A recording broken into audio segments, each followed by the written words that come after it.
አንተ እኔን እንደ ልጅ ትሸውደኛለህ አይደል? አረ እንደ ልጅ አልሸወድኩሽም። ሄዱ ረፊ እንዴ። ቆይ እኔ ሚስት ብቻ ነኝ እንዴ? እንዴ ታዲያ እንደ እህቴም እንደ እናቴም እንደ አክስቴም ልትሆኚ ነው? እኔ እኮ ስላንተ ምንም ማቀው ነገር የለም። ምንድነው የሚያስጨንቅ? ከማዘርጋ ትነጋገራለህ። እኔ ግን ምንም ማቀው ነገር የለም። ያሳስበኛል እኮ ያንተ ጉዳይ እዩ። ታዩ በቃ የማዘር ጉዳይ ነው አልኩሽ አይደል እንዴ? አይደለም ያንተ ጉዳይ ነው። ምንድነው? የት ልትኮበልል ነው? አገር ልትቀይር ነው? የት ልትሄድ ነው? አረ ተይ ሄዱ ተይ። ልክ ነኝ ማለት ነው። የት ልትሄድ ነው? ልትኮበልል ነው? ሶማሌ ልትሄድ ነው? ጅቡቲ ነው? ሳውት ሱዳን ነው? ተናገር እስቲ ምንድነው? የትም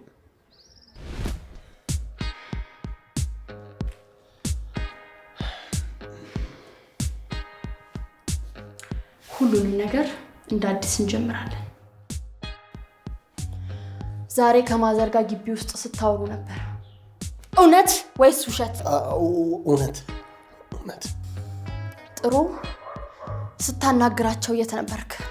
እዛው በቦታው ከማዘር ጋር። ቆይ በሰዓቱ ምንድን ነው ያወራችሁት? ወይ ብዙ ነገር ነው ያወራነው። አላስታውስም። አንዱን ተናገር። ስለ እኔ ነው ያወራችሁት? እኔ እንጃ አላስታውስም። እሺ ምግብ መስራት ስላለመቻሌ አውርታችኋል? ስለሱ ለምን እናወራለን? እያወቅ ነው። ያው ጊዜ አልተረፈንም ለማለት ነው። አትቀባጥር ሌላ ነገር። እሺ የጠየኩህን ብቻ መልስ። ቀደም አትበል። እሺ ደግሞ አትደናበር። ቆፍጠን ድበል። ስትያዙ መከራ፣ ስትለቀቁ አገር አይበቃችሁ። እሺ ካወራችሁት ውስጥ በቀጥታም ሆነ በተዘዋዋሪ ይሄን ቤት የሚል ነገር አውርታችኋል? አትፍራ አልኩ። አይመምህ። እኔ እኮ አንተን ለመርዳት ነው የምጠይቅ። እሺ የቤት እመቤቷን ክብር የሚያጠለሽ ነገር አውርታችኋል? አይ አላወራንም።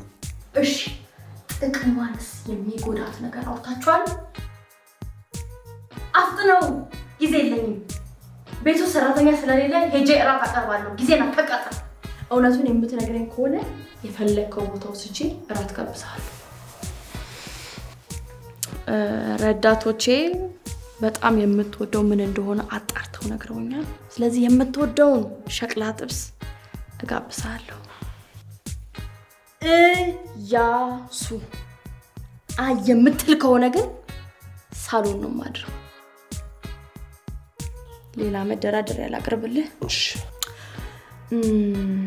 በጣም ዘናጭ የሆነ ሜዲኪዩር እናትህን አሰራችሁ። ይሄንን ሚስጥር እስከ መቃብር ይዘኸው ልትወርድ ወስነሃል።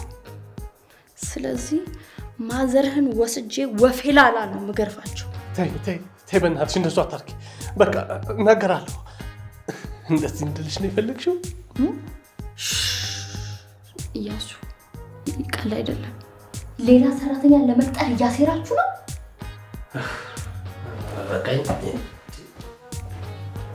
የትም ክልል ብትሄድ አታመጣኝ።